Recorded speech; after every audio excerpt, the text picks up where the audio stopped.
지금 일본에는 수습이 안 되는 사회 문제가 있습니다. C19 때문에 어려워진 자영업자와 소기업을 위해 지속화 급부금을 부정수급받는 개인과 범죄 조직 때문입니다. 일본 정부에서 긴급 조치로 즉시 지급하고 있는 것을 악용해서 종이 서류와 막도장으로 가짜 서류를 만든 것입니다. 그런데 이 범죄가 전국적으로 이루어지고 있고 범죄 조직뿐 아니라 일본 국민들이 대거 동참하고 있기 때문에 엄청난 사회 문제가 되고 있는 것입니다. 행정관공서에서 뒤늦게 확인하는 서류들에 너무 많은 가짜들이 발견되어서 경찰서도 바쁘게 움직이고 있다고 합니다. 이 범죄는 앞으로도 더 늘어날 것으로 보여서 보통 일이 아니라고 합니다. 지금 일본에서 큰 문제가 되고 있는 것이 지속화 급부금을 쉽게 타낼 수 있다 라면서 무작위로 전화를 걸어오는 범죄 조직입니다. 이들은 개인에게 아주 쉽게 100만엔을 타낼 수 있다 라고 설득을 합니다. 그리고 편의점에 가면 미리 업로드되어 있는 서류를 프린트해서 자신의 막도장을 찍어서 세무서에 제출하도록 하고 있습니다. 그리고 세무서에서 간소화한다는 취지로 제대로 된 검증도 없이 100만엔을 입금해주면 감쪽같이 인출해서 도망가 버리는 것입니다. 이런 식으로 얼마나 많은 돈이 빠져나갔는지도 아직 파악이 안 될 정도라고 합니다. 신청 서류에 적혀있는 회사 정보와 주소와 이메일은 모두 다 엉터리라고 하는데 어떻게 지급이 되는지 이해가 안 됩니다. 한국에는 기업명과 사업자 등록번호와 사업주의 이름을 하나라도 잘못 입력하면 다시 확인해 주세요 라고 할 정도인데 일본에서는 그냥 종이 서류 한 장만 쳐다보고 있으니 검증이 되는 시스템이 아예 없기 때문입니다. 정말 황당한 뉴스는 급부금을 부정으로 수급할 수 있다는 강의를 하는 모임인 부정수급 세미나가 전국에서 열리고 있다는 것입니다. 이 세미나는 5월 이후 금토일에 삿포로, 도쿄, 나고야, 오사카, 후쿠오카 등 전국에서 동시다발적으로 대규모로 개최되고 있다는 것입니다. 그래서 기자들이 잠입해서 별의별 부정수급 수법을 듣고 기사화하기도 합니다. 검은 양복을 멋있게 입은 남자는 목과 팔에는 금으로 감싼 채로 등장해서 나는 약간의 수고로 850만엔, 약 9,500만원을 쉽게 받았다. 저의 모습이 여러분들의 3주 후의 모습입니다. 라면서 범죄 수법을 강의를 하고 있었다는 것입니다. 잠입한 기자에 의하면 자리를 메우고 있는 사람들에는 할아버지와 할머니부터 시작해서 젊은이들까지 남녀노소가 빽빽이 자리하고 있었으며 입장 전에는 핸드폰 전원을 끄고 가방을 맡기게 했으며 일절 녹음이나 촬영을 하지 못하도록 했다고 합니다. 그리고 그 세미나에 참석하기 전에 개인정보가 포함된 수강 신청서를 적게 하는데 이 서류는 그 범죄 조직의 범죄에 바로 이용이 되기도 합니다. 이 범죄 조직은 이렇게 확보한 개인정보로 즉시 몇억엔을 자기들이 부정수급하는 것입니다. 그리고 부정수급 범죄 희망자들에게 푼돈을 주고는 다시 나머지 돈을 챙기는 것입니다. 일본 정부에서도 지금 계속 터지고 있는 부정수급 범죄 때문에 연일 골치를 아파하고 있습니다. 이제 와서 지자체와 함께 경고와 처벌을 하고 있지만 이미 너무나 많은 범죄가 이루어졌거나 활발하게 진행 중이기 때문에 도저히 수습이 안 되고 있어서 골치 아파하고 있습니다. 이미 신청 절차 자체가 종이 서류와 도장으로 쉽게 이루어지고 또 간소화 정책에 따라서 묻지도 따지지도 않고 바로 지급이 되는 시기다 보니 어떻게 막을 수가 없다는 것입니다. 원칙은 신청 서류를 받아서 세무서에서도 서류를 보내는 등 관계된 곳으로 팩스 보내고 서류를 보내고 하면서 며칠 동안 계속 확인을 해야 하는데 그러기에는 C19 사태가 심각하기 때문에 즉시 지급하기 때문입니다. 요즘 일본의 기업 컨설팅 회사에서는 지속화 급부금을 부정수급하면 엄청난 처벌을 받을 수 있으니 절대 하지 말아라 라고 경고를 하고 있습니다. 서류를 조금만 조작하면 쉽게 돈을 받을 수 있다는 유혹에 넘어가지 말라는 것입니다. 일본 정부가 4조 1천억엔, 약 45조 8,200억 원을 풀어서 개인 사업자에게는 최대 100만엔, 약 1,117만원, 소기업에게는 최대 200만엔, 약 2,234만원을 지급하는 지속화 급부금이 너무나 쉽게 부정수급되고 있기 때문입니다. 8월 26일에는 400명 이상의 데이터를 이용해서 4억엔, 약 44억 7천만 원을 부정수급한 회사의 임원 등이 체포되었습니다. 아예 회사에서 400명의 엉터리 개인정보와 막도장 등으로 부지런히 가짜 서류를 만들었던 것입니다. 9월 7일에는 1억엔, 약 11억 1,600만 원과 1억 5천만 엔, 약 16억 7,500만 원을 각각 부정수급한 회사 임원들이 체포되었습니다. 또 명의를 대여한 아르바이트생들도 체포되었고요. 9월에 들어서면서 관공서에서 다시 신청 서류를 확인하면서 가짜 서류가 계속 발견이 되니까 연일 언론에서 이 소식을 다루고 있습니다. 실제로는 사업을 하지 않고 있는 페이퍼 컴퍼니들이 이번 기회에 큰 돈을 공짜로 얻게 되었다는 사례부터 다양한 부정수급 범죄들이 줄줄이 나오고 있다는 소식입니다. 특히 세무서에 접수 도장을 위조해서 관공서에 제출해서 급부금을 지급받는 사례가 늘어나고 있어서 골치를 앓고 있습니다. 예전에 은행 대출 관련된 범죄에 사용된 수법인데 C19 사태로 최근 등장하면서 가짜 도장이 활용되고 있습니다. 이 모든 것이 도장과 종이 서류로 진행이 되는 급부금 지급 절차이다 보니 행정 시스템으로 확인이 불가능하다는 점을 악용한 것입니다. 일본 정부의 경제산업성과 중소기업청도 연일 부정수급은 범죄입니다 라는 홍보를 하고 있습니다. 뒤늦게 이런 범죄 사실들이 연일 언론에 나오고 경찰에서 추적하고 있다는 소식이 들려오면서 말도 안 되는 일이 또 생기고 있습니다. 그동안 이런 범죄 조직에 이름을 빌려주고 수고비를 좀 받았던 수많은 대학생들이 자수하고 싶다, 내가 받은 돈은 환불하겠다 라면서 경찰서를 방문한다는 것입니다. 또 범죄 조직에 돈 세탁을 도왔던 대학생들도 그동안 무서웠다 라면서 자수를 하고 있으며 경찰서에는 이런 대학생들이 줄을 잇고 있다고 뉴스가 올라오고 있습니다. 각 시도에서는 다양한 급부금 사기 유형들을 소개하면서 결국 다 확인이 되고 체포되고 법적인 처벌을 받게 된다 라고 안내를 하고 있습니다. 그리고는 모르고 범죄에 가담하게 된 경우에 대한 상담센터의 상담 내용도 안내하고 있는데 모르고 이름을 빌려줬다, 급히 우리 집을 주소로 개인 사업자를 만들었다, 면허증과 통장과 도장을 빌려줬다 등입니다. 물론 전부 다 당장 경찰서로 가서 자세히 진술하면 도와줄 것이다 라는 결론입니다. 결국은 전부 다 허술하게 너무나 쉽게 종이 서류를 보고 지급을 하는 일본 행정의 허점을 이용한 것입니다.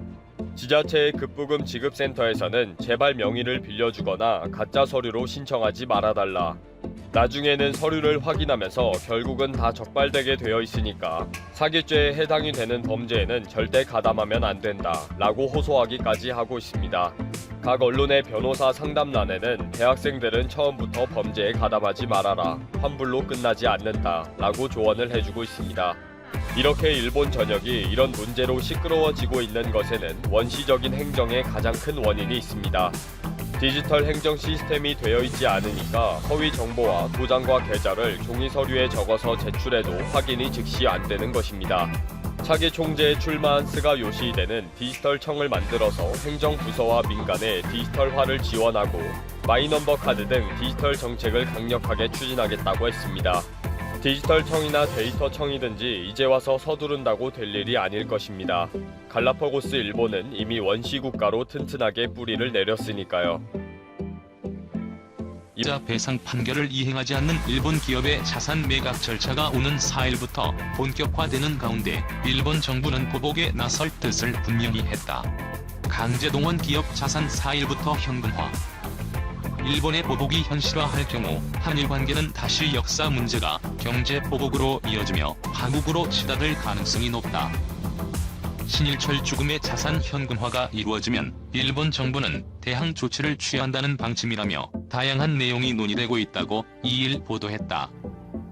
일본 정부 대변인인 스가 요시히데 일본 관방장관도 지난 1일에 나와 현금화와 관련해 모든 대응책을 검토하고 있다며 방향성은 확실히 나와 있다고 밝혔다. 일본에선 관세 인상과 송금 중단, 비자 발급 제한, 일본 내 한국 자산 압류, 주한 일본 대사 일시 소환 등이 보복 수단으로 거론되고 있다. 다만 일본제철의 국내 자산이 실제 현금화되기까지는 매각 명령 심리, 주식 감정, 매각 등 상당한 시간이 걸릴 것으로 보여 일본의 보복 조처가 언제 취해질지 불투명하다. 또 일본이 보복을 강행할 경우 지난해 수출 규제 때처럼 일본도 피해를 받을 수 있어 조심스러운 것이 사실이다. 이날 비자 발급 제한이나 금융 제재 등은 일본의 기업이나 국민에게 불이익을 줄 수 있다고 우려했다. 이런 이유로 일본 정부가 당장 보복 카드를 꺼내기보다 당분간 현금화 절차를 지켜볼 가능성이 높아 보인다. 일본 정부 관계자 말을 인용해 연말까지 교착 상태가 계속될 것이라고 전했다. 복수의 정부 당국자를 인용해 보복을 내비치는 배경에는 견제를 강화해 한국 쪽 매각을 만류하려는 의도가 깔려있다고 분석했다. 한일 모두 정면 충돌은 위험하다고 생각하고 있지만 문제는 해법이 마땅하지 않다는 점이다. 일본 정부는 강제동원 피해자 문제는 1965년 한일 청구권 협정으로 모두 해결됐다는 주장을 굽히지 않고 있다. 한국 정부는 대법원 판결을 존중하고 피해자 중심주의 관점에서 이 문제를 풀겠다는 원칙을 되풀이하고 있지만 구체적 해법 마련은 쉽지 않다. 외교부는 사법 판단을 존중하고 실질적인 피해자의 권리 실현이 되고 그 다음에 양국 관계가 다 종합적으로 고려되는 그런 합리적 해결 방안을 논의해 나가는 열린 입장으로 임하고 있다고 밝히고 있다. 1. 강제징용 1기업 한국 내 자산 압류 대비 보복 조치 검토 일제시대 강제징용 가해자인 일본 기업의 한국 내 자산을 압류하기 위한 우리 법원의 공시 송달 발효 및 자산 압류 확정을 앞두고 일본의 대응이 바빠지고 있습니다. 자산 압류가 확정되더라도 한국 측이 이를 매각해 현금화하는 절차가 곧바로 이루어지는 것은 아닙니다. 하지만 일본 기업 자산의 강제 매각에 한 걸음 더 근접하는 조치라는 점에서 일본 정부는 한국 내 움직임을 예민하게 주시하며 대응책을 검토하고 있습니다. 일본 현지 매체 보도에 따르면 일본 당국은 징용기업의 자산 매각에 대비해 관세 인상, 송금 중단, 비자 발급 엄격화, 금융제재 등의 대응 방안을 검토하는 것으로 전해집니다. 한국산 제품에 추가 관세를 부과하거나 한국으로의 송금을 제한해 기업 활동에 타격을 주거나 비자 발급을 엄격화해 한국인의 대일 교류를 규제하겠다는 겁니다. 일본 일각에서는 일본 은행이 한국 기업의 자금을 빌려주거나 자금 조달 시보증을 써줬던 경우가 있다며 이를 회수해 타격을 주는 금융 제재 방안도 흘러나오고 있습니다. 본격적 대응에 앞서 주일 한국 대사 조치나 주한 일본 대사의 일시 귀국과 같은 상징적 조치로 압박을 가할 가능성도 점쳐집니다. 스가 요시히데 일본 관방장관은 최근 한 TV 프로그램에 출연해 정부는 모든 대응책을 검토하고 있다면서 방향성은 확실히 나와 있다고 말했습니다. 하지만 거론되는 대책 대부분이 일본 경제에도 악영향을 주는 방안이어서 일본도 감정적으로 대응하기보다는 신중하게 접근할 것으로 예상됩니다. 여기에 비자 발급 엄격화 등은 이미 코로나19 사태로 양국 교류가 축소돼 실효성이 떨어진다는 점도 일본의 대응을 고민하게 하는 측면이라는 분석입니다. 최백은 한일 통화 스와프 할 필요 없어 일본이 아쉬운 상황. 최백은 건국대 경제학과 교수는 3일 한일 통화 스와프를 할 필요가 없다며 일본이 더 아쉬운 상황이지 우리가 아쉬운 상황은 전혀 아니다라고 밝혔다. 최 교수는 이날 TBS 라디오 김어준의 뉴스공장에 나와 정부의 통화 스와프 체결 전략에 대한 질문에 일본이나 걱정하라고 좀 전해달라며 이같이 말했다. 통화 스와프란 일정 기간 동안 서로 다른 통화를 교환한 뒤 만기에 되돌려주기로 약정하는 거래다. 미리 정해진 환율에 따라 해당 국가 화폐를 받아올 수 있는 일종의 마이너스 통장 개념으로 통화 스와프를 체결하면 위기 때 외화 확보가 그만큼 쉬워진다. 2001년 체결된 한일 통화 스와프는 한때 700억 달러까지 확대됐지만 소녀상 설치 등 두 나라 외교 갈등으로 2015년 종료됐고 올 봄만 해도 재개해야 한다는 목소리가 높았다. 최 교수는 한일 통화 스와프가 급하지 않은 이유로 일본 경제의 침체와 원화 대비 엔화 가치의 절상 비율이 낮은 점을 들었다. 그는 일본 신용 등급은 우리나라보다 2단계 낮은데도 불구하고 더 하향 조정할 가능성이 있다고 설명했다. 그러면서 3월 20일 이후 달러 가치가 굉장히 약세를 보이고 있는데 한국 통화는 그 사이 6% 절상된 반면 일본 통화는 4.5%에 불과하다며 일본 엔화가 국제 시장에서 그렇게 매력적이지 않다는 걸 보여준다고 덧붙였다. 그는 일본의 2분기 성장률은 아직 발표되지 않았지만 전년 대비 마이너스 21%로 예상하고 있다고 전망했다. 최 교수는 일본 경제 침체가 심각한 수준이라고 전했다.